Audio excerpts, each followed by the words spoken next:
Okay, it says, write the equation of a parabola having the vertex 1, -2, and containing the point 2, 0 in vertex form, then rewrite the equation in standard form.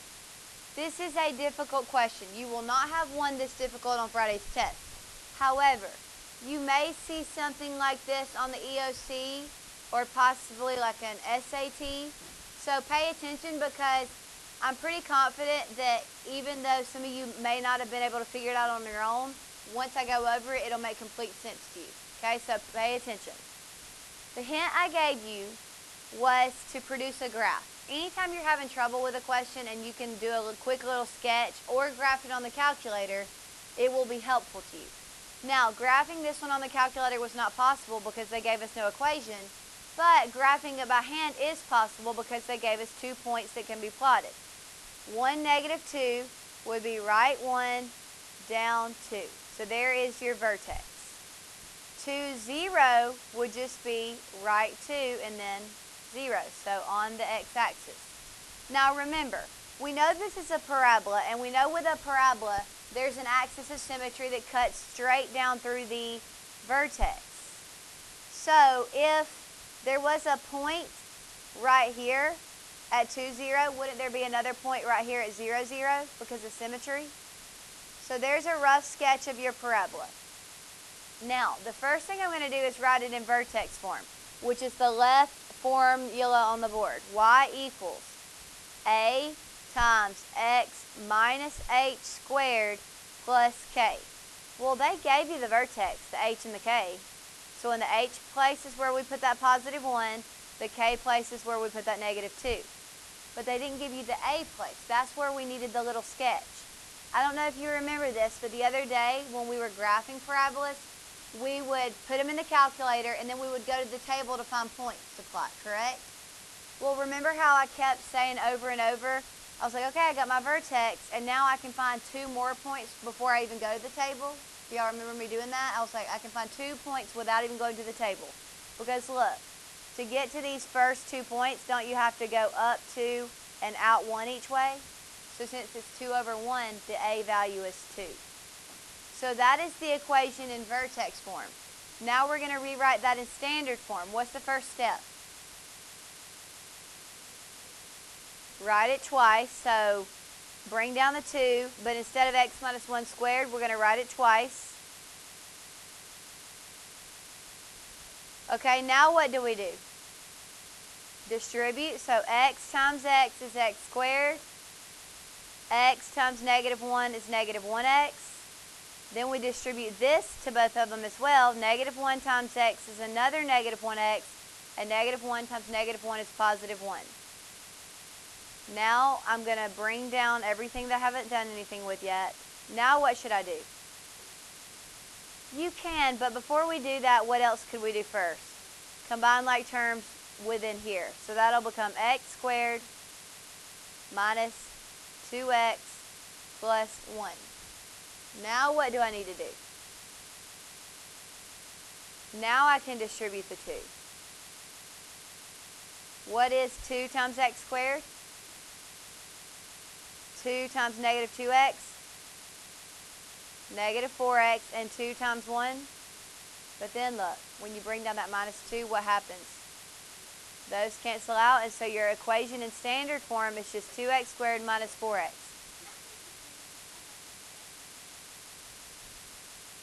Maybe some candy. Okay, now go to your calculator and graph this. Okay, go to your calculator and graph 2x squared minus 4x.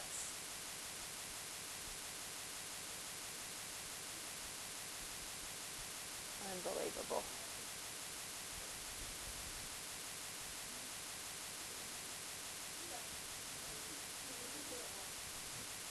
Happy Valentine's Day.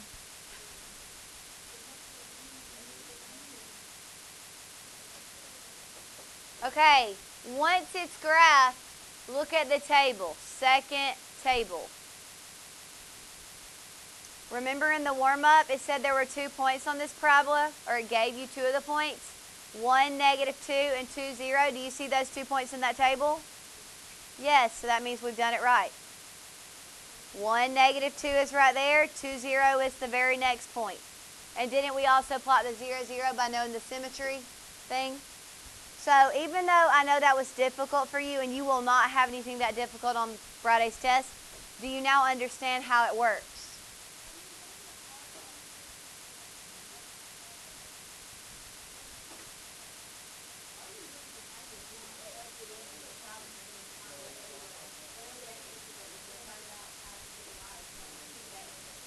Okay, I'm going to try your method real quick. Turn in your packets to page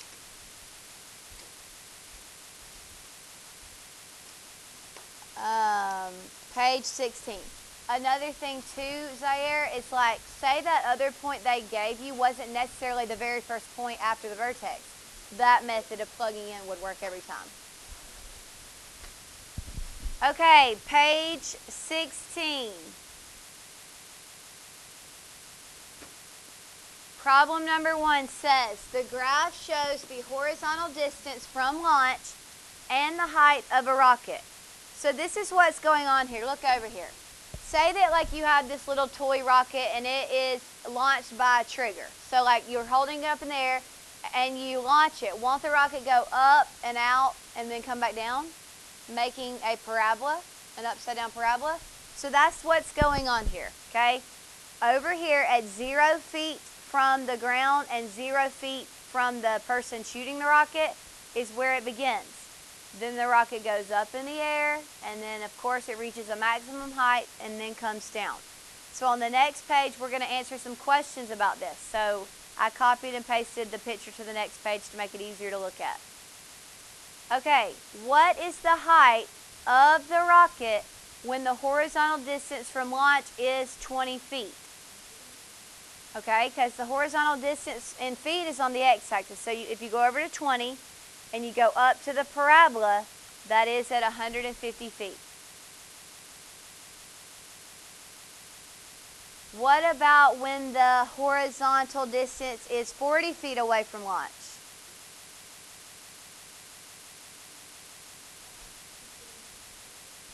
Almost. Does anybody know how to find the exact middle between 225 and 250? Right, you average them, add them, and divide them by 2. So what's 225 plus 250 divided by 2? That's the average of the two numbers. 237, you forgot to divide by 2. Correct, 237.5 feet. Okay, what about when the rocket is now 90 feet away from the person who shot it? How high is it? Isn't it right in the middle of 75 and 100? No, the middle of 75 and 100 is not 95. How do you figure that out? Right, you average them again. 87.5 feet is right in the middle.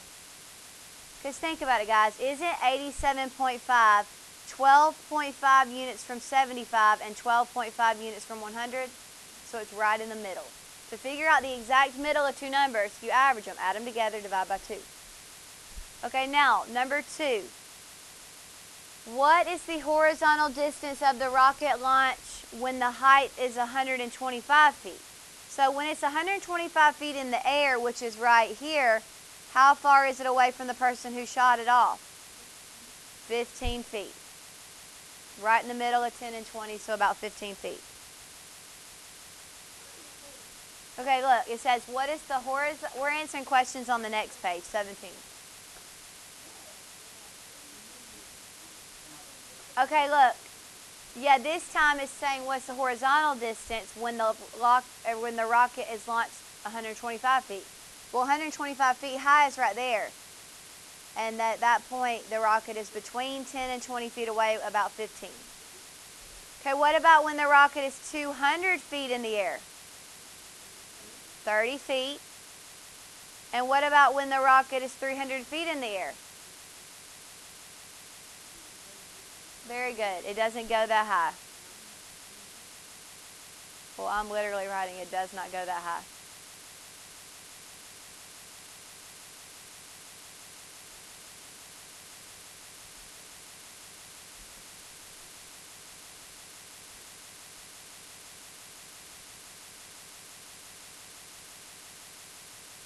Okay, now number 3. What is the rocket's horizontal distance from launch when it's on the ground? Okay, well, how many times is it on the ground? Twice. Right here and right here. So over here when it's on the ground, it's before it's been shot off. And how far was it from the person who shot it? 0 feet away from the person who shot it when it hasn't gone anywhere. And then after it has been shot and it lands on the ground again, how far away is it? 100 feet. What is the maximum height of the rocket? 250 feet is the highest it gets.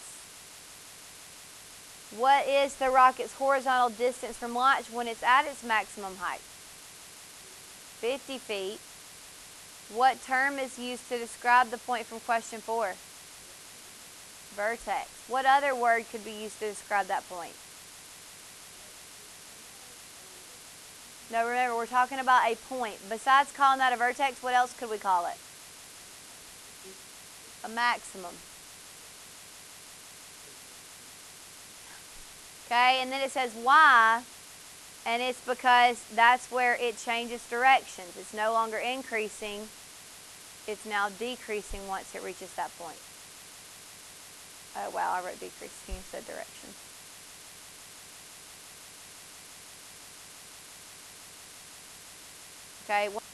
Okay, for what values of x is the graph increasing? Okay, well, with this parabola, which side of it is the increasing side? The left side is increasing. This is very important that you pay attention to this question. When did it begin increasing?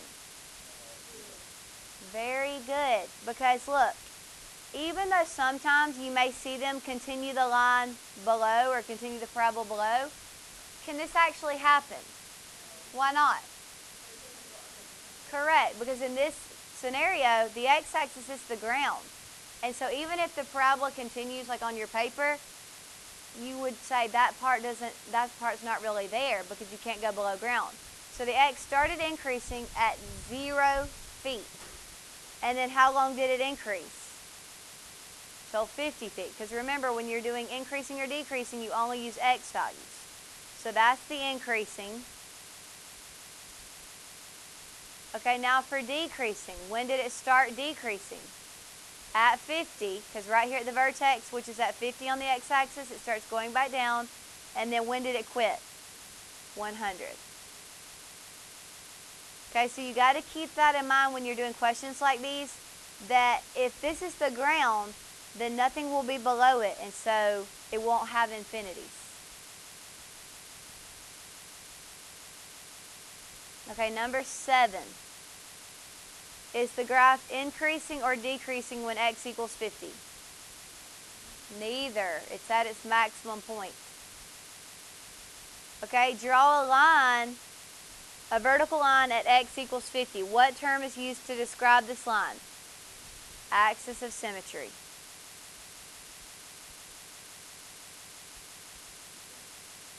That's fine. Okay, now turn to page 21. Okay, page 21. Okay, number 1, find the average rate of change on the interval -1, 1. This is not a point. Okay, let me say that again. This is not a point. A point would look like this, parenthesis -1, 1. And you would plot it at left 1, up 1. This is an interval, which is why they are brackets. And with intervals, we only use the x values. So, -1 is an x value, and so is +1. Okay, let me say that again. This is not a point. It's an interval. And with intervals, we only care about the x values. So, both of these numbers are x values. If I go to the x-axis at -1, to get up to the parabola, don't I have to go all the way up to 4? So the first point is -1, 4. Then this is also an x value of +1. If I go over to positive 1 to get to the point on the parabola, don't I have to go down 4? So the second point is positive 1, negative 4. Now what do they want you to do with those 2 points? Average rate of change, which is the same thing as what? Average rate of change is the same thing as what? Slope. So you would just use the slope formula. This is your first point, so your x1, y1. This is your second point, x2, y2. You just plug them in. M equals y2 minus y1 over x2 minus x1. Down here you end up with a minus a negative because your x1 was a negative value, which will cause this to be positive. And what does negative 4 minus 4 become? Negative 8. And what does 1 plus 1 become? 2. And the negative 8 over 2 is negative 4. Now the reason it's negative is because think about it. You were going from this point down to this point. You're on the side of the parabola that's decreasing, which is why it has a negative average rate of change. Okay, now let's look at number 2. Find the average rate of change on the interval negative 3 to negative 1. Remember, intervals mean that both of these numbers are x values. So if I go to negative 3 on the x-axis and negative 1 on the x-axis, that means I'm only using this point at negative 3 and this point at negative 1. What is this point? Negative 3 what? 8. And then what is the other point? Negative 1, 4. So now I just plug them in using the slope formula because that's what average rate of change is. Oops, or x2. x1, y1, x2, y2.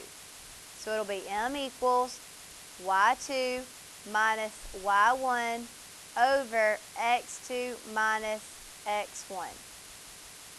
And that becomes 4 minus 8, which is negative 4 over negative 1 plus 3, which is 2. And then that simplifies to a negative 2. Now, why is it negative? Right, those points are on the decreasing side. Okay, number 3. Find the average rate of change on the interval negative 4 to negative 2. Intervals are x values, so negative 4 on the x-axis would be this point.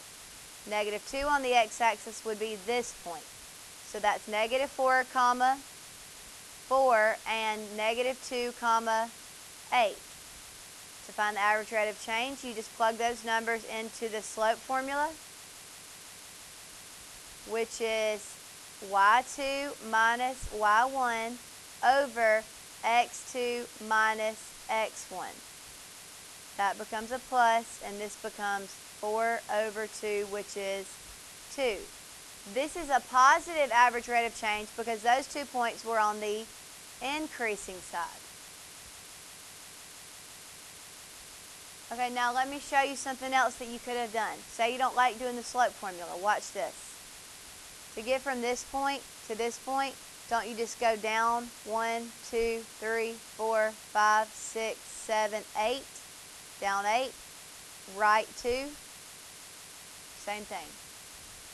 Okay, look at this one. To get from this point to this point, don't you just go down 1, 2, 3, 4, and over 2, down 4, over 2?